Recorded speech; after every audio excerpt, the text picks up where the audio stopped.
नमस्कार आप सभी को। बिहार राज्य विशेष के विज्ञान की प्रश्नोत्तरी में स्वागत है आप सभी का। पहला सेशन आपने देखा, 50 प्रश्नों का हमने कल अध्ययन किया था और उसी 50 प्रश्नों के बाद की जो सीरीज है उसको हम आगे कंटिन्यू करते हैं। और प्रयास आज का यही रहेगा कि कम से कम इस सेशन में हम 100 प्रश्नों को देख सकें, क्योंकि यदि हम 100 प्रश्न से कम देखते हैं तो हमारा जो लक्ष्य है वो हमें अचीव नहीं होता है। क्योंकि लगभग 7 दिन हमारे पास हैं, 6 से 7 दिन हैं और इन्हीं 6 से 7 दिनों में 700 से 800 प्रश्न हमें कवर करने हैं। ठीक है, तो यदि हमारा लक्ष्य बड़ा है तो हमें थोड़ा सा प्रत्येक दिन की जो क्लास है उसमें प्रश्नों की संख्या को भी बढ़ानी पड़ेगी। और प्रश्नों की संख्या बढ़ाने के साथ साथ हमें यह ध्यान रखना पड़ेगा कि हम ज्यादा से ज्यादा प्रश्नों को सीख सकें, ज्यादा से ज्यादा प्रश्नों को, जो फैक्ट हैं प्रश्नों से संबंधित, उनको याद कर सकें। और इसके अतिरिक्त प्रयास यह भी सभी का होना चाहिए, सभी का प्रयास यह होना चाहिए कि जब आप इस सेशन को देखते हो तो यहाँ पे सोचना नहीं है, समझना नहीं है, आप प्रश्न देखो और फास्ट और क्विक उसका जवाब आपको देना है। ठीक है, क्योंकि ये सेशन जो है वो डिस्कशन को लेकर नहीं है। और याद रखिएगा, आपको लेकर, आपके लिए विज्ञान से संबंधित जो महत्वपूर्ण टॉपिक है वो थ्योरी के रूप में भी मैं कराऊंगा, उसमें भी आपको परेशान नहीं होना है। इसके अतिरिक्त, विज्ञान के अतिरिक्त भी कई सारे ऐसे विषय हैं जिनको थ्योरी के रूप में अब की बार कराने वाला हूं, तो उसके लिए भी आपको वहां से मदद मिलेगी। पहले सप्ताह तक इसको हमारा प्रयास रहेगा हम इसको समाप्त कर लें, और पहले सप्ताह तक जब हम इसको समाप्त कर लेंगे तो आप जानते हैं मुख्य परीक्षा का जो बर्डन है वो समाप्त हो जाएगा।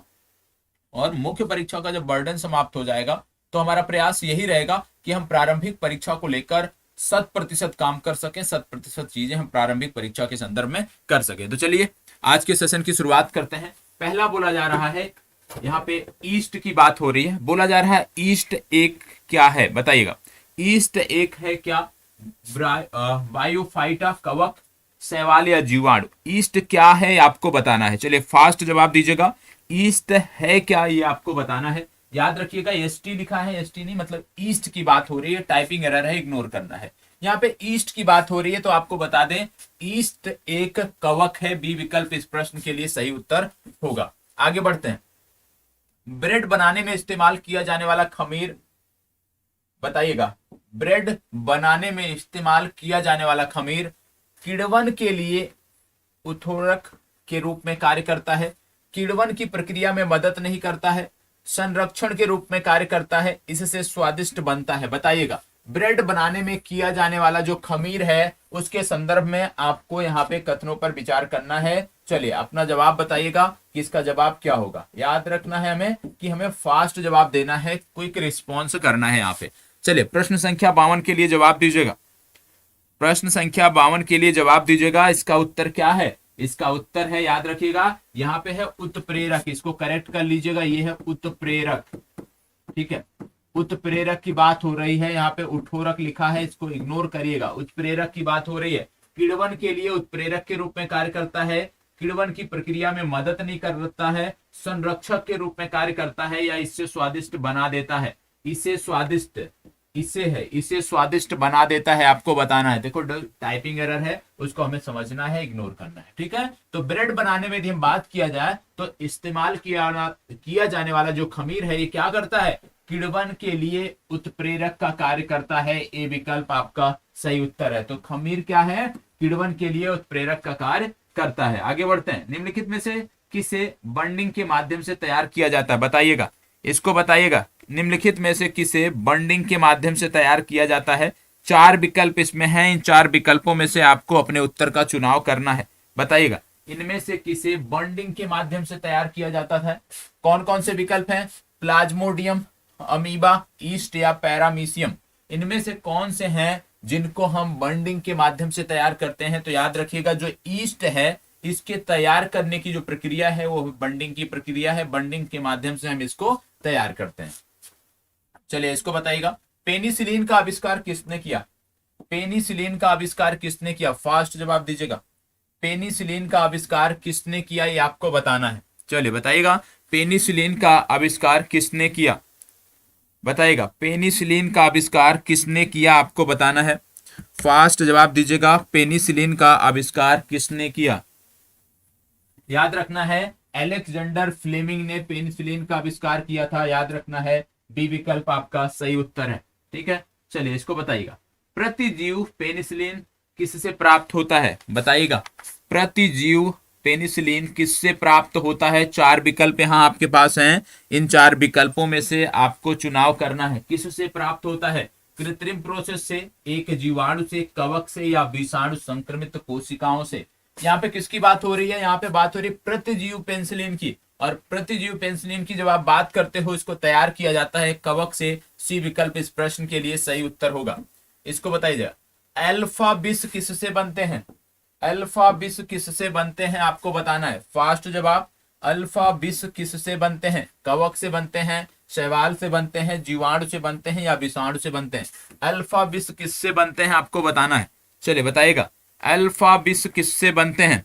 फास्ट जवाब, अल्फा विष किससे बनते हैं आपको बताना है। कवक से, शैवाल से, जीवाणु से, या विषाणु से? ये किससे बनते हैं आपको बताना है। चलिए फास्ट जवाब, प्रश्न संख्या 56 का जवाब दीजिएगा। अल्फा विष किससे बनते हैं? याद रखिएगा, यहाँ पे अफ्ला विष की बात हो रही है, और अफ्ला विष की जब बात करते हैं, इसमें आपको याद रखना है कि अफ्ला विष जो होता है ये कवक से बनता है। ठीक है, अफ्ला विष जो है इसका निर्माण कवक से होता है। ठीक है, चलिए आगे बढ़ते हैं, इसको भी बताइएगा। देखो, प्रत्येक प्रश्न का जवाब देना है, क्विक रिस्पॉन्स करना है। जैसे ही आपको प्रश्न दिखे आपको तुरंत उसका जवाब देना है। ठीक है, समझना नहीं है, इसमें सोचना नहीं है। 2 बार प्रश्न पढ़िए और प्रश्न पढ़ने के बाद तुरंत जवाब दीजिए। चलिए, यहाँ पे है टाइपिंग एरर है, रंग नहीं ये रोग है। ठीक है, ये रोग है। ठीक है, रोग, खुजली का रोग, इसके बीच का कारण निम्नलिखित में से कौन सा है आपको बताना है। इसके बीच जो रोग है उसका कारण क्या है आपको बताना है। फास्ट जवाब दीजिएगा, इसके बीच का कारण क्या है आपको बताना है। चले, इसके बीच का कारण क्या है? देखो यहाँ पे 4 विकल्प है ना, जीवाणु है, सूक्ष्म कीट है, कवक है, प्रोटोजोआ है। तो इसमें यदि हम बात करें इसके बीच का कारण क्या है, तो याद रखिएगा इसके बीच का जो कारण है वो है कवक। ठीक है, कवक जो है इसके बीच का कारण है, याद रखना है। 57, प्रश्न संख्या 57 याद रखना है। ठीक है, चलिए आगे बढ़ते हैं।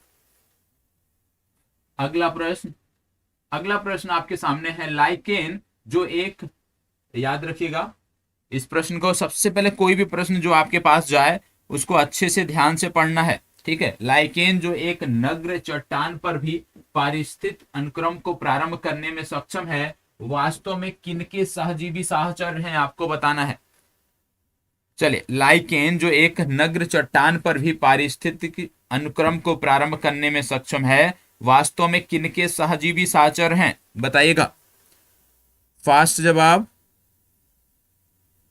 चलिए याद रखना है इसका सही उत्तर होगा शैवाल और कवक। शैवाल और कवक के ये सहजीवी साहचर्य हैं। ठीक है, चलिए आगे बढ़ते हैं। चट्टानी स्तरों पर लाइकेन विकास को क्या कहते हैं?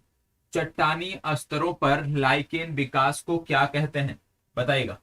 चट्टानी स्तरों पर लाइकेन विकास को क्या कहते हैं?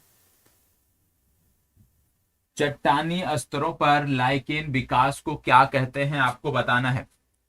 चलिए बताइएगा, चट्टानी स्तरों पर लाइकेन विकास को क्या कहते हैं। 4 विकल्प यहाँ पे है, कार्टिकोल्स, लिग्निकोल्स, टेरिकोल्स या सेक्सिकोल्स। इनमें से आपको जवाब देना है। देखो, इसका सही उत्तर है डी विकल्प, सेक्सिकोल्स बोलते हैं इसको। याद रखिएगा, जो आपका टारगेट प्रारंभ हो रहा है, जो आपकी टारगेट प्रारंभ हो रहे हैं विशेष रूप से 1 जनवरी से, उसको भी आपको 100% करना है और इस क्लास को भी रेगुलर देखना है। ठीक है, क्योंकि टारगेट अलग है, उससे संबंधित फैक्ट अलग हैं, उससे संबंधित कक्षाएं अलग हैं, और ये जो आपका प्रतिदिन का सेशन है ये आपका अलग है, इससे मिलान नहीं करना है एक दूसरे को। ठीक है, चलिए आगे बढ़ते हैं। लिटमस अम्ल क्षार सूचक प्राप्त होता है बताइएगा। लिटमस अम्ल क्षार सूचक प्राप्त होता है। लिटमस अम्ल क्षार सूचक प्राप्त होता है आपको बताना है। चलिए जवाब दीजिएगा, कहां से प्राप्त होता है? जीवाणु से प्राप्त होता है, विषाणु से, या लाइकेन से? इन तीनों में से बताइएगा। जीवाणु से प्राप्त होता है, विषाणु से प्राप्त होता है, या लाइकेन से? किसकी बात हो रही है? लिटमस अम्ल क्षार सूचक की बात हो रही है।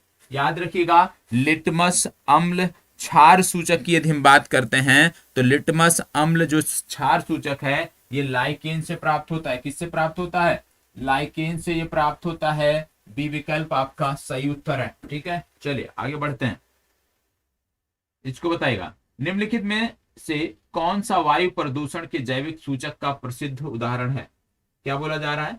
निम्नलिखित में से कौन सा वायु प्रदूषण के जैविक सूचक का प्रसिद्ध उदाहरण है? आप बताइएगा।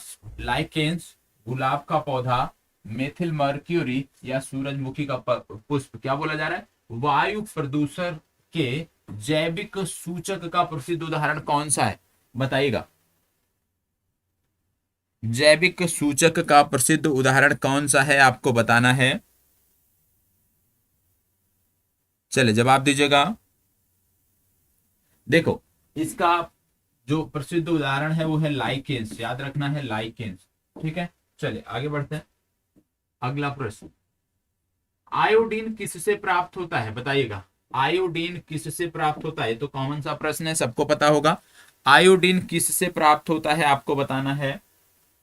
आयोडीन किससे प्राप्त होता है? आयोडीन किससे प्राप्त होता है? 4 विकल्प हैं। इन 4 विकल्पों में यदि हम बात करें तो स्पाइरो गायरा, उडोगोनियम, लेमिनेरिया या ग्रेसिलेरिया, इनमें से किससे प्राप्त होता है आयोडीन? आपको बताना है। फास्ट जवाब। आयोडीन किससे प्राप्त करते हैं हम? आयोडीन को किससे प्राप्त करते हैं हम? बताएं। याद रखिएगा, आयोडीन जो है वो लेमिनेरिया से प्राप्त होता है। आयोडीन लेमिनेरिया से प्राप्त होता है। बी विकल्प आपका सही उत्तर है। देखो, प्रश्न देखो और क्विक रिस्पॉन्स करो, यही सेशन का उद्देश्य है। ठीक है, शैवाल विज्ञान किसका अध्ययन कराता है? नाम से ही स्पष्ट है, परेशान होने की इसमें तो जरूरत ही नहीं है। इसका जवाब किसी का गलत ही नहीं होना चाहिए। शैवाल विज्ञान की बात हो रही है। अगर शैवाल विज्ञान की बात होगी तो उसमें किसका अध्ययन होगा? शैवालों का अध्ययन होगा। ठीक है, तो बी विकल्प इस प्रश्न के लिए सही उत्तर है। इसको बताओ, निम्नलिखित में से कौन सा स्वपोषित है? इनमें से कौन सा है जो स्वपोषित है? आपको बताना है। तितली, शैवाल, टिड्डा या मशरूम। स्वपोषित कौन सा है? इनमें से स्वपोषित कौन सा है आपको बताना है। 64 में स्वपोषित कौन सा है? चलिए बताइएगा। 64 में स्वपोषित कौन सा है? तितली, शैवाल, मशरूम या टिड्डा। स्वपोषित की बात हो रही है। प्रश्न संख्या 64, स्वपोषित कौन सा है? देखो, स्वपोषित की बात हो रही है तो याद रखना है, इनमें से स्वपोषित यदि कोई है तो वो है शैवाल। शैवाल जो है ये स्वपोषित है। बी विकल्प आपका सही उत्तर है। ठीक है, चलिए आगे बढ़ते हैं। इसको बताइएगा, निम्नलिखित में से किसे सामान्यतः पौंड सिल्क कहा जाता है? निम्नलिखित में से किसे सामान्यतः पौंड सिल्क कहा जाता है? बताएं। इनमें से कौन सा है जिसको पौंड सिल्क कहा जाता है? 4 विकल्प हैं। राइजोपस, ईस्ट, यूलोथ्रिक्स या स्पाइरोगाइरा। इनमें से कौन सा है जिसको पौंड सिल्क का नाम दिया जाता है, इस नाम से जाना जाता है इन चारों में से? चलिए फास्ट जवाब दीजिएगा, क्विक रिस्पॉन्स करिएगा इसका। इनमें से कौन सा है इन चारों में से? तो याद रखिएगा, इन चारों में से स्पाइरोगाइरा को बोलते हैं पौंड सिल्क। ठीक है, चलिए आगे बढ़ते हैं। शैवाल के फलने के क्या कारण होते हैं? शैवाल के फलने का क्या कारण होता है? बताइएगा। शैवाल के फलने का क्या कारण होता है? चलिए, शैवाल के फलने का क्या कारण होता है? ग्लोबल वार्मिंग, लवणता, जैव आवर्धन या सुपोषण। बताइएगा, इनमें से शैवाल के फलने का क्या कारण होता है? प्रश्न संख्या 66 हम देख रहे हैं। शैवाल के फलने का क्या कारण होता है? देखो, शैवाल के फलने के कारणों की बात कर रहे हैं तो याद रखिएगा, सुपोषण जो है, सी विकल्प में दिया है। सुपोषण शैवाल के फलने का कारण होता है। सी विकल्प सही उत्तर है। आगे बढ़ते हैं। 67, निम्न में से किस में प्रमुख चरण युग्मोद्भिद हैं? निम्नलिखित में से किस में प्रमुख चरण युग्मोद्भिद हैं? आपको बताना है। चलिए बताइएगा, निम्नलिखित में से कौन से किस में प्रमुख चरण युग्मोद्भिद है? आपको बताना है। चलिए फास्ट जवाब दीजिएगा। फास्ट जवाब, बायोफाइटा, टेरिडोफाइटा, जिम्नोस्पर्श या एंजियोस्पर्श। बताइएगा। देखो, इसका सही उत्तर है ब्रायोफाइटा, ठीक है, ए विकल्प सही उत्तर है। चलिए आगे बढ़ते हैं। 68 68 क्या कह रहा है, निम्नलिखित में से कौन सा एक कवक एवं उच्च पादप की जड़ों के बीच उपयोगी कार्यात्मक संबंध को दर्शाता है। क्या बोला जा रहा है, निम्नलिखित में से कौन सा एक कवक एवं उच्च पादप की जड़ों के बीच उपयोगी कार्यात्मक संबंध को दर्शाता है, आपको बताना है। चलिए फास्ट जवाब दीजिएगा, इसमें कौन सा उत्तर सही होगा। निम्नलिखित में से कौन सा एक कवक एवं उच्च पादप की जड़ों के बीच उपयोगी कार्यात्मक संबंध को दर्शाता है, चलिए बताइएगा। 68 का जवाब दीजिएगा फास्ट और क्विक। याद रखिएगा इसका जो सही उत्तर होगा वो होगा माइकोराइजा, डी विकल्प आपका सही उत्तर होगा, ठीक है। चलिए आगे बढ़ते हैं। 69 संसार में सबसे तेज बढ़ने वाला पौधा कौन सा है। संसार में सबसे तेज, विश्व में सबसे तेजी से बढ़ने वाला पौधा कौन सा है, फास्ट जवाब दीजिएगा। बहुत ही आसान सा है और अक्सर आप देखते होंगे इसको। सबसे तेजी से बढ़ने वाला पौधा कौन सा है, बांस, मनी प्लांट, चावल या टीक, इनमें कौन सा है जो सबसे तेजी से बढ़ता है। देखो सबसे तेजी से यदि हम बात करें तो बांस का जो पौधा होता है ये सबसे तेजी से बढ़ता है, तो ए विकल्प आपका सही उत्तर है। इसको बताइएगा, निम्नलिखित में से किस फसल में एजोला एवं एनावीना जैव उर्वरक का प्रयोग किया जाता है। एजोला का प्रयोग कहां किया जाता है आपको बताना है, चलिए बताइएगा। निम्नलिखित में से फास्ट जवाब दीजिएगा, निम्नलिखित में से किस फसल में एजोला एवं एनावीना जैव उर्वरक का प्रयोग किया जाता है। प्रश्न संख्या 70, इसका जवाब दीजिएगा, फास्ट जवाब दीजिएगा। चलिए देखो यहाँ पे बात हो रही है एजोला एवं एनावीना की, आपको बता दें ये जैव उर्वरक के रूप में चावल के संदर्भ में, चावल की फसल में प्रयोग किए जाते हैं, ठीक है। चलिए आगे बढ़ते हैं। चिलगोजा निम्नलिखित में से किस एक प्रजाति के बीज से प्राप्त होता है। अच्छा प्रश्न है, पूछा गया प्रश्न है, बताइएगा। चिलगोजा निम्नलिखित में से किस एक प्रजाति के बीज से प्राप्त होता है, आपको बताना है। प्रश्न संख्या 71, किसके बीज से प्राप्त होता है, पाइन के, साइकन के, पॉम के या देवदार के। किसकी बात हो रही है, चिलगोजा की बात हो रही है। किसके बीज से, किस एक प्रजाति के बीज से प्राप्त होता है, याद रखिएगा यह पाइन के, पाइन जो पौधा है उसके बीज से प्राप्त होता है, ठीक है। चले इसको बताइएगा, सबसे लंबा जीवित वृक्ष कौन सा है। सबसे लंबा जीवित वृक्ष कौन सा है, सबसे लंबा जीवित वृक्ष कौन सा है। यूकेलिप्टस, देवदार, प्रडांग या सिकोइया। सबसे लंबा जीवित वृक्ष कौन सा है, तो याद रखना है आप में से हो सकता है ज्यादातर लोग यूकेलिप्टस से संबंधित हों, लेकिन यूकेलिप्टस इसका सही जवाब नहीं है। इसका सही उत्तर है सिकोइया। सिकोइया जो पौधा है ये सबसे लंबा पौधा है, ठीक है। इसको बताइएगा, निम्नलिखित में से कौन जैव उर्वरक के रूप में उपयोग होता है। अब इतना आसान सा प्रश्न लास्ट सभी कक्षाओं में हमने इसको देखा है। लास्ट जो भी हमारी कक्षाएं हुई हैं 2 से 3 सामान्य विज्ञान की, उसमें हमने इसके बारे में देखा था। बताइएगा जैव उर्वरक के रूप में कौन सा प्रयोग किया जाता है इनमें से। आप जानते हैं जब जैव उर्वरक की बात होती है तो एजोला भी प्रयोग किया जाता है, राइजोबियम भी प्रयोग किया जाता है और नील हरित शैवाल भी प्रयोग किया जाता है। मतलब एक से ज्यादा सही है, तो यहाँ पे डी विकल्प पहली बात तो होगा नहीं, ठीक है, कि ई विकल्प ही नहीं दिया रहेगा, क्योंकि डी और ई विकल्प दोनों साथ नहीं हो सकते। तो ई विकल्प इस प्रश्न के लिए आपका सही उत्तर है। मतलब राइजोबियम, एजोला हो गया और नील हरित शैवाल, तीनों जैव उर्वरक के रूप में प्रयोग किए जाते हैं। एजोला तो आप रट जाइएगा, ठीक है। इसको बताइए, निम्नलिखित में से कौन सी बात अनावृत बीजी के बारे में सच नहीं है। इनमें से कौन सी बात है जो अनावृत बीजी के बारे में सच नहीं है, आपको बताना है। चलिए जवाब दीजिएगा, इनमें से कौन सी बात अनावृत बीजी के लिए सत्य नहीं है, आपको बताना है। चलिए फास्ट जवाब दीजिएगा, इनमें से कौन सी बात अनावृत बीजी के लिए सच नहीं है।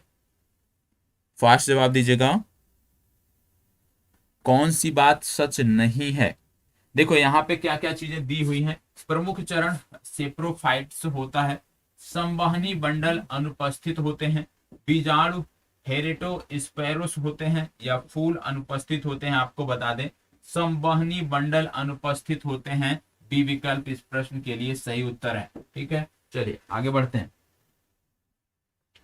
सहचर कोशिकाएं निम्नलिखित में से सिर्फ किसमें हैं?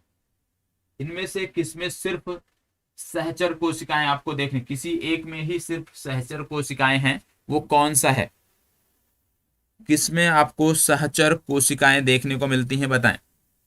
सहचर कोशिकाएं इनमें से किसमें आपको देखने को मिलती हैं? इन चार विकल्पों में से किसमें आपको सहचर कोशिकाएं देखने को मिलती हैं? बायोफाइट्स, टेरिडोफाइट्स, जिम्नोस्पर्म या एंजियोस्पर्म? बताइएगा, फास्ट जवाब दीजिएगा। इनमें से किसमें आपको देखने को मिलती हैं? देखो यहाँ पे एंजियोस्पर्म है, इसी में आपको देखने को मिलती हैं। सी विकल्प आपका सही उत्तर है। ठीक है, चलिए आगे बढ़ते हैं। दालें पादपों के इस कुल से प्राप्त होती हैं, इनमें से कौन सा कुल है जो दालों से संबंधित है? बताइएगा, दालें पादपों के इस कुल से प्राप्त होती हैं, कौन सा कुल है जहां से दालें प्राप्त होती हैं, आपको बताना है। लिलिएसी, लेग्यूमिनोसी, कवक या साइकैडेसी? बताइएगा, दालों का जो कुल है वो क्या है, यही आपसे पूछा जा रहा है। दालों का कुल क्या है? याद रखिएगा, दालों के कुल की बात किया जाए तो याद रखिएगा लेग्यूमिनोसी। लेग्यूमिनोसी जो है ये दालों का कुल है, ये आप फैक्ट है, रट जाइएगा। दालों का कुल क्या है? दालों का कुल है लेग्यूमिनोसी। ठीक है, चलिए आगे बढ़ते हैं। किस पौधे का वैज्ञानिक नाम सोलेन ट्यूबरोसम है? क्या बोला जा रहा है? किस पौधे का वैज्ञानिक नाम सोलेन ट्यूबरोसम है, आपको बताना है। सोलेन ट्यूबरोसम किस पौधे का वैज्ञानिक नाम है, बताइएगा।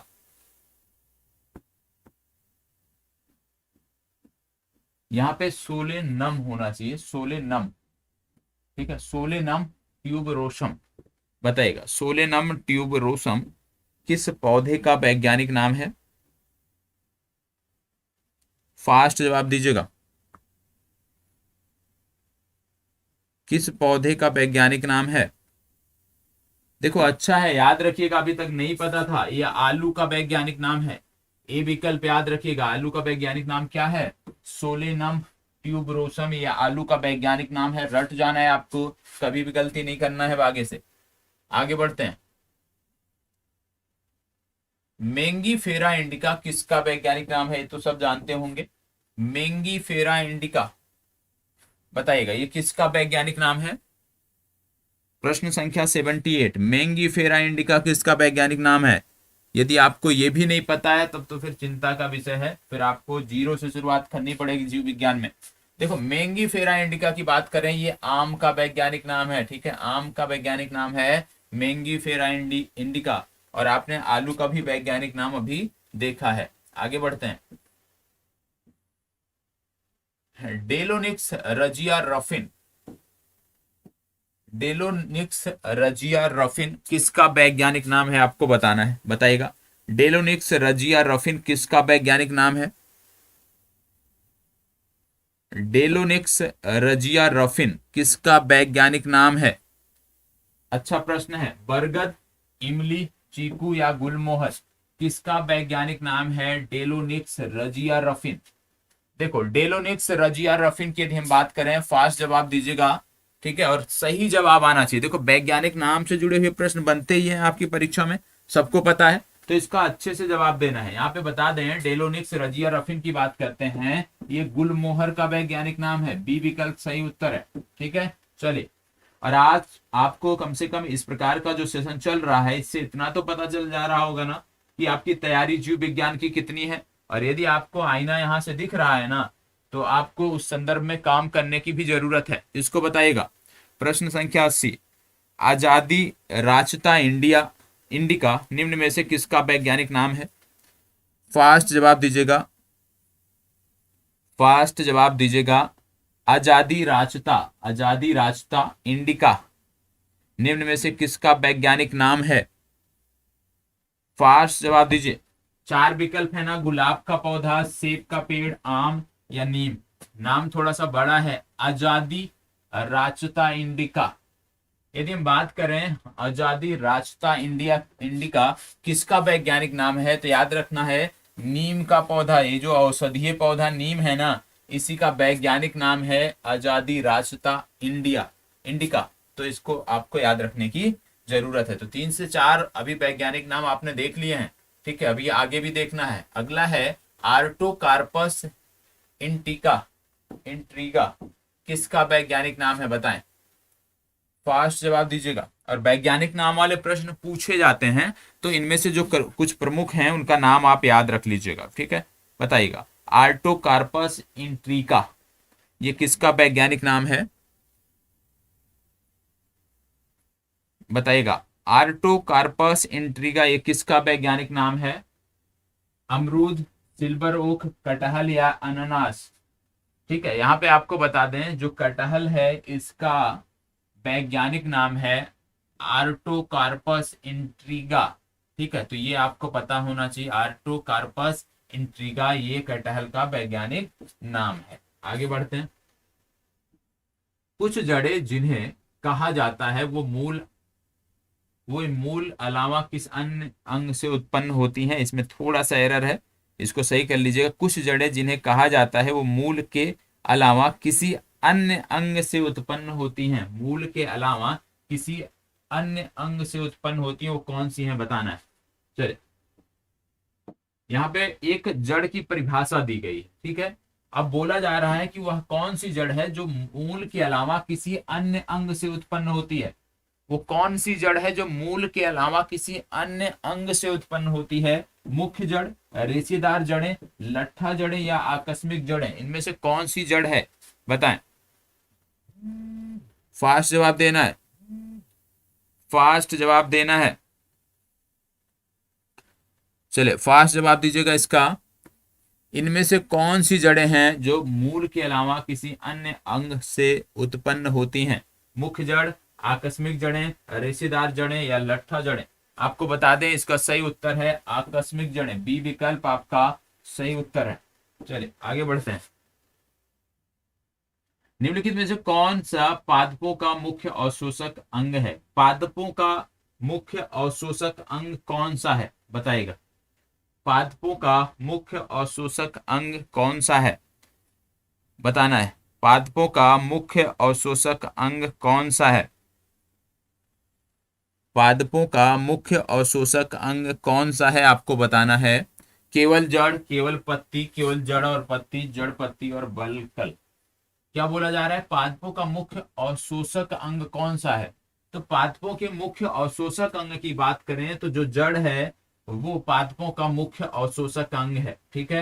ये विकल्प आपका सही उत्तर है। आगे बढ़ते हैं। मूली किसका एक उदाहरण है बताइएगा। मूली किसका एक उदाहरण है। फास्ट जवाब। मूली किसका एक उदाहरण है आपको बताना है। जड़ का उदाहरण है, फल का उदाहरण है, कंद का उदाहरण है या गट्ठा का उदाहरण है। यहाँ पे मूली की बात हो रही है तो मूली जड़ का एक उदाहरण है, बी विकल्प आपका सही उत्तर है। निम्नलिखित में से क्या तने का रूपांतरण नहीं है। इनमें से कौन सा है जो तने का रूपांतरण नहीं है। विकल्पों में यदि हम बात करें तो आलू का कंद हो गया, अरबी का घन कंद हो गया, शकरकंद का कंद हो गया या प्याज का बल्ब हो गया। इसमें से बताइएगा कौन तने का रूपांतरण नहीं है। निम्न में से कौन सा तने का रूपांतरण नहीं है आपको बताना है। चले फास्ट जवाब। देखो इसमें यदि मैं बात करूं तो जो शकरकंद का कंद है ये जो है तने का रूपांतरण नहीं है। शकरकंद का कंद तने का रूपांतरण नहीं है। आगे बढ़ते हैं। आलू क्या है चले बताइएगा। कॉमन सा प्रश्न है और आलू का वैज्ञानिक नाम भी अभी आपने देखा है, तो बताइएगा आलू है क्या। आलू क्या है आपको बताना है। जड़ है, डंठल है, ये डंठल है, कली है या फल है, इनमें से कौन सा है आपको बताना है। आलू क्या है यह आपको बताना है। चलो ये आपके लिए होमवर्क है। कमेंट बॉक्स में इसका जवाब आप शेयर करोगे कि आलू क्या है। ये आज का आपका होमवर्क है। जड़ है या डंठल है, फल है या कली है, ये आपको बताना है। इसको बताइए, निम्नलिखित में से कौन सा रूपांतरित तना है? इनमें से रूपांतरित तना कौन सा है? इन विकल्पों में रूपांतरित तना कौन सा है? फास्ट जवाब, इन विकल्पों में रूपांतरित तना कौन सा है? रूपांतरित तना की बात हो रही है। चार विकल्प आपके पास हैं, गाजर, शकरकंद, नारियल और आलू। बताइएगा। रूपांतरित तना पूछा जा रहा है, यूपीपीसीएस में पूछा गया प्रश्न है, सही जवाब दीजिएगा। देखो, रूपांतरित तना की यदि बात करें तो रूपांतरित तना आलू है, डी विकल्प इसका सही उत्तर होगा। इसको बताइएगा। खाना बनाने एवं स्वाद हेतु प्रयोग किया जाने वाला अदरक एक राइजोम है जो भूमिगत तना है, जो भूमिगत जड़ है, जो भूमि से ऊपर तना है, जो भूमि के ऊपर की ओर जड़ है। बताइएगा, इसका जवाब दीजिए। खाना बनाने एवं स्वाद हेतु प्रयोग किए जाने वाला अदरक एक राइजोम है जो, आगे बताइएगा। 88 का जवाब दीजिए। फास्ट जवाब, ये क्या है? याद रखिएगा, अदरक की बात हो रही है ना, अदरक एक भूमिगत तना है, ये विकल्प आपका सही उत्तर है। चलिए आगे बढ़ते हैं। प्रकंद एक उदाहरण है किसका? इनमें से शकरकंद प्रकंद एक उदाहरण किसका है, या गाजर प्रकंद एक उदाहरण किसका है? कौन सा इसमें होगा? बताइएगा, कौन सा इसमें से है जो प्रकंद का उदाहरण है, आपको बताना है। फास्ट जवाब, गाजर, लहसुन, अदरक या शकरकंद। फास्ट जवाब दीजिएगा। इनमें से कौन सा है जो प्रकंद का उदाहरण है? तो याद रखिएगा, अदरक जो है ये प्रकंद का उदाहरण है। हल्दी पौधे के किस भाग से प्राप्त होती है? हल्दी जो होती है वो पौधे के किस भाग से प्राप्त होती है? चलिए, चार विकल्पों में से सही उत्तर का चुनाव करना है। हल्दी पौधे के किस भाग से प्राप्त होती है? हल्दी पौधे के किस भाग से प्राप्त होती है, आपको बताना है। देखो, हल्दी की यदि हम बात करते हैं ना, तो हल्दी पौधे के तने से प्राप्त होती है। ठीक है, चलिए आगे बढ़ते हैं। हल्दी के किस भाग से हल्दी पाउडर प्राप्त किया जाता है? बताइएगा, हल्दी के किस भाग से हल्दी पाउडर प्राप्त किया जाता है?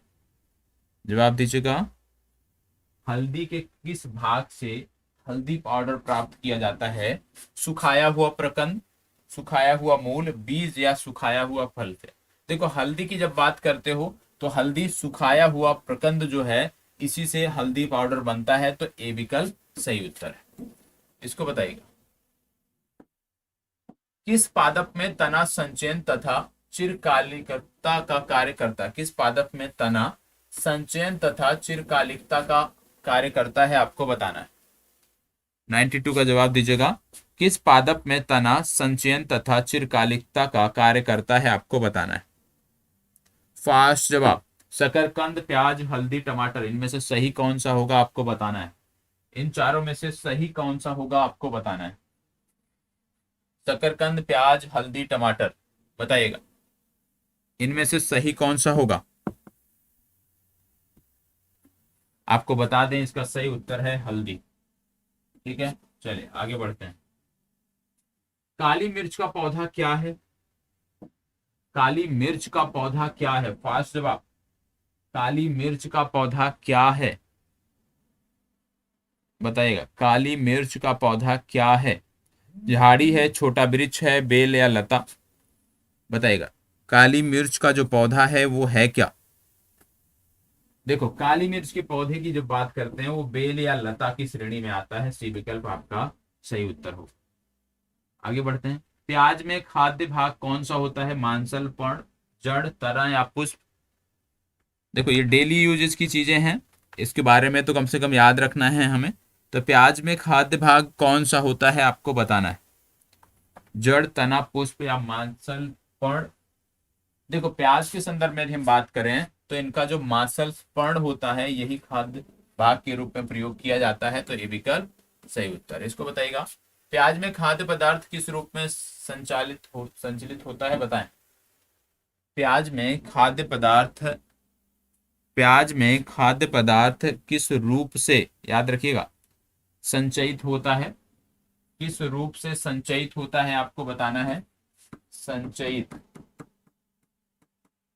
किस रूप में संचयित होता है, सेलुलेस के रूप में, स्टार्च के रूप में, प्रोटीन के रूप में, शर्करा के रूप में, बताइएगा। प्याज में खाद्य पदार्थ किस रूप में संचलित होता है, सॉरी संचयित होता है। देखो फास्ट जवाब इसका भी देना है। प्याज में यदि हम बात करें किस रूप में संचयित होता है, 95 की यहाँ पे बात हो रही है। याद रखना है इसका सही उत्तर है ए विकल्प, सेलुलोस के रूप में। ठीक है, सेलुलोस के रूप में जो खाद्य पदार्थ है वो संचयित होता है। आगे बढ़ते हैं। निम्नलिखित में से कौन सा एक हरे पत्ते का प्राथमिक कार्य नहीं है। हरे पत्ते का प्राथमिक कार्य कौन सा नहीं है आपको बताना है। चलिए बताइए, हरे पत्ते का प्राथमिक कार्य कौन सा नहीं है। फास्ट जवाब, हरे पत्ते का प्राथमिक कार्य कौन सा नहीं है आपको बताना है। हरे पत्ते का प्राथमिक कार्य कौन सा नहीं है। आहार का निर्माण, जल का वाष्पन, गैसों का विनिमय या खाद्य और जल का चालन। कौन सा हरे पत्तों का कार्य नहीं है प्राथमिक कार्य। आप जानते हैं हरे पत्ते जो होते हैं वो आहार का निर्माण करते हैं, जल का वाष्पन भी करते हैं, गैसों का विनिमय भी करते हैं, लेकिन खाद्य और जल का चालन पत्ते नहीं करते हैं। ये आपको पता होना चाहिए। पत्ते सिर्फ भोजन तो बना देते हैं, ठीक है, आहार का निर्माण तो कर देते हैं, लेकिन उनको अन्य भागों में वृक्ष के नहीं भेजते हैं, तो चालन नहीं करते हैं। ये डी विकल्प इसका सही उत्तर है। इसको बताइए, एक वास्तविक फल निम्नलिखित में से किससे निर्दिष्ट होता है। एक वास्तविक फल निम्नलिखित में से किससे निर्दिष्ट होता है आपको बताना है। चलिए जवाब दीजिएगा। एक वास्तविक फल इनमें से किससे निर्दिष्ट होता है। जैसे पूछा जाता है ना कई बार विकल्पों में, इनमें से कौन सा एक वास्तविक फल है। इस तरह के प्रश्न कई बार पूछे गए हैं। निम्नलिखित में से कौन सा एक वास्तविक फल है, तो आपको बताना है। जब पुष्प का केवल पुष्पासन वृद्धि करता है और एक फल में विकसित होता है। जब पुष्प का केवल पुष्पधर एक फल के रूप में विकसित होता है। जब फल की उत्पत्ति पुष्प के केवल बाह्य दलपुंज से होती है, या जब पुष्प का केवल अंडाशय फल में विकसित होता है। याद रखिएगा इसका जो सही उत्तर है कि भाई वास्तविक फल की परिभाषा क्या है। वास्तविक फल इनमें से किससे निर्दिष्ट होता है, तो याद रखिएगा जब पुष्प का केवल अंडाशय फल में विकसित होता है। यही विकल्प आपका सही उत्तर है। ठीक है, तो जब कभी वास्तविक फल की बात की जाए कि इनमें से कौन सा वास्तविक फल है, तो आपको इस विकल्प को कंसीडर करना है, इसको याद रखना है। ठीक है, आगे बढ़ते हैं। एक अक्ष या तने पर पत्तियों की व्यवस्था को क्या कहा जाता है। एक अक्ष या तने पर पत्तियों की व्यवस्था को क्या कहा जाता है, बताइएगा। एक अक्ष या तने पर पत्तियों की व्यवस्था को क्या कहा जाता है। चार विकल्प हैं, फाइलोटैक्सी, बर्नेशन, फाइलोटैक्सी दो जगह दिया है, या बेनेशन, बताइएगा। फास्ट जवाब दीजिएगा, क्या कहा जाता है। याद रखिएगा। चले, दो होता है, एक होता है फाइलोटैक्सी, एक होता है फाइटोटैक्सी, दोनों याद रखना है। ठीक है, यहां पे इस संदर्भ में कौन सा सही है, फाइलोटैक्सी। तो फाइलोटैक्सी को क्या बोलते हैं, एक अक्ष या तने पर पत्तियों की व्यवस्था को बोलते हैं फाइलोटैक्सी। तो फाइलोटैक्सी और फाइटोटैक्सी दोनों याद रखना है कि भैया फाइटोटैक्सी नहीं है, ये फाइलोटैक्सी है, जिसमें एक अक्ष या तने पर पत्तियों की व्यवस्था को आप नाम देते हो। आगे बढ़ते हैं।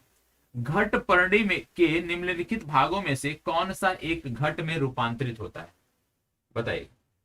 घट पर्णी के निम्नलिखित भागों में कौन सा एक घट में रूपांतरित होता है आपको बताना है। चलिए, प्रश्न संख्या 99 बताएं। बोला जा रहा है घट पर्णी के निम्नलिखित भागों में से कौन सा एक घट में रूपांतरित होता है। तो घट में स्तंभ, अनुपर्ण, पर्णवृंत या पत्ता। तो पत्ता जो है ये घट में रूपांतरित होता है। बी विकल्प इस प्रश्न के लिए सही उत्तर है। ठीक है, चलिए आगे बढ़ते हैं। पादप ऊपर चढ़ते हैं किसके द्वारा, बताइएगा। पादप ऊपर चढ़ते हैं, फास्ट जवाब दीजिएगा। पादप ऊपर चढ़ते हैं, इनमें से कौन से विकल्प, स्त्री केसर, जड़ों के द्वारा, शाखाओं के द्वारा, या प्रातान के द्वारा, बताइएगा। फास्ट जवाब दीजिएगा, किसके द्वारा पादप ऊपर चढ़ते हैं, बताना है ये आपको। यहाँ पे एरर है, इसको सही कर लेना। पादप की बात हो रही, मैं बार बार कह रहा हूँ। पादप ऊपर कैसे चढ़ते हैं, तो याद रखना है पादप ऊपर प्रतान के द्वारा चढ़ते हैं। ये विकल्प आपका सही उत्तर है। प्रतान के द्वारा जो पादप हैं वो ऊपर चढ़ते हैं, ठीक है, ये आपको पता होना चाहिए। तो याद रखिएगा, अभी तक जो हमने प्रश्न देखे हैं 100 प्रश्न हमारे पूरे हुए 2 दिन मिला के, ठीक है। चलिए 50-50 प्रश्न भी यदि हम करते हैं 40 मिनट में तब बेहतर है, कम से कम चीजों को रिवाइज तो कर रहे हैं और आपको भी समय मिलेगा कि आप अपना मूल्यांकन कर सको। तो यही लक्ष्य रहेगा, कम से कम 50 प्रश्न हम 40 मिनट की सीरीज में देखें, ये चलता रहेगा। और ये कब से कब तक है, ये याद रखना है 27 तारीख से लेकर आपका 5 जनवरी तक का है। और इसके बाद आपको पता है कि नए सिरे से चीजों की शुरुआत होगी। और आपको टारगेट दिए गए हैं ना, टारगेट वीक जो दिया गया उसको कंप्लीट करिएगा। जितना भी टारगेट दिया गया है उसको 100% कंप्लीट करना है, क्योंकि जो अगला टेस्ट होगा आपका जनवरी माह का, जो दूसरा टेस्ट होगा, उसमें आपको ये सारी चीजें कंसीडर करनी है और यहीं से प्रश्न देखने को मिलेंगे। जो टारगेट दिए गए हैं आपको, उन्हीं टारगेट से जुड़े हुए प्रश्न आपको देखने को मिलेंगे। तो ईमानदारी के साथ इसको आपको करना है, ठीक है। टारगेट आपको शेयर कर दिया गया है और 1 तारीख से यही टारगेट आपको फॉलो करना है। लेकिन 1 तारीख का जो टेस्ट होगा उसमें प्रश्न दूसरे हैं जो पहले आपने पढ़े हैं, लेकिन 1 के बाद जो टेस्ट होगा उसमें जो टारगेट वीक दिया जा रहा है 1 तारीख से, उसी को हम कंसीडर करेंगे, ठीक है। टारगेट इसीलिए पहले आपको दे दिया मैंने कि आप उस आधार पे अपना एक रूटीन बना लो, उस आधार पे जो आपका समय सारणी है ना उसको फिट कर लो कि इतना समय हमें इस टारगेट के लिए देना है। बाकी यदि हमारे पास समय है तो अतिरिक्त हम जो स्वयं से पढ़ना चाहें वो हम पढ़ सकते हैं। स्वविवेक से जो चीजें देखनी चाहें, जो टॉपिक करना चाहें वो हम कर सकते हैं, लेकिन टारगेट को जरूर करना है, ठीक है। और जो भी आपके कमेंट आए हैं, ठीक है, क्योंकि ये प्रीमियर सेशन है, जैसे कि आपका रात्रि 11 बजे की क्लास होती है, तो जो भी कमेंट आए हैं जो आवश्यक होंगे उसका जवाब मैं बाद में दे दूंगा। आप कमेंट बॉक्स में उसको चेक कर लीजिएगा, ठीक है। चलिए धन्यवाद, कल फिर मिलते हैं। और कल यही प्रयास करना है कि आज यदि आपके 10 प्रश्न सही हैं, 15 सही हैं, तो कल प्रयास होना चाहिए कि कम से कम उस रेशियो को 50% तक लेके जाओ। और बार बार मैं कह रहा हूँ, लाइव सेशन में उन्हीं प्रश्नों का आपको जवाब देना है जो आपको 100% आते हो। नहीं आते हैं तो अभी छोड़ना है। अभी ये कला पहले सीखनी है कि कौन से हमें करने हैं, कौन से नहीं करने हैं। तो अभी ये आप सीखने के क्रम में हो। अभी आप सिर्फ इतना करो कि जो प्रश्न आपको आ रहे हैं उसका जवाब दो, जो नहीं आ रहे हैं उस पर शांति मौन बनाकर बैठे रहो। लेकिन हाँ, वो किस टॉपिक से है उसको अवश्य स्कैन करो कि किस टॉपिक से है, उसको आप नोट करो, क्योंकि वो टॉपिक आपको करना है, वो टॉपिक आपको रिवाइज करना है, देखना है फिर से, ठीक है। और बाकी साइंस को लेके 4 से 5 टॉपिक हैं जिसको लेकर थ्योरी की क्लास में आऊंगा, तो वहां पे आपकी बहुत सारी चीजें क्लियर हो जाएंगी, ठीक है। 4 से 5 टॉपिक ऐसे निकल कर आएंगे जिनको लेकर थ्योरी की क्लास आपको देखने को मिलेगी। जहां से प्रश्न बनते हैं या बन सकते हैं तो उसको थ्योरी के रूप में भी मैं लेके आऊंगा। बाकी ये जो हमारा सेशन है इसी प्रकार से चलता रहेगा, ठीक है। चलिए धन्यवाद, बहुत बहुत आभार।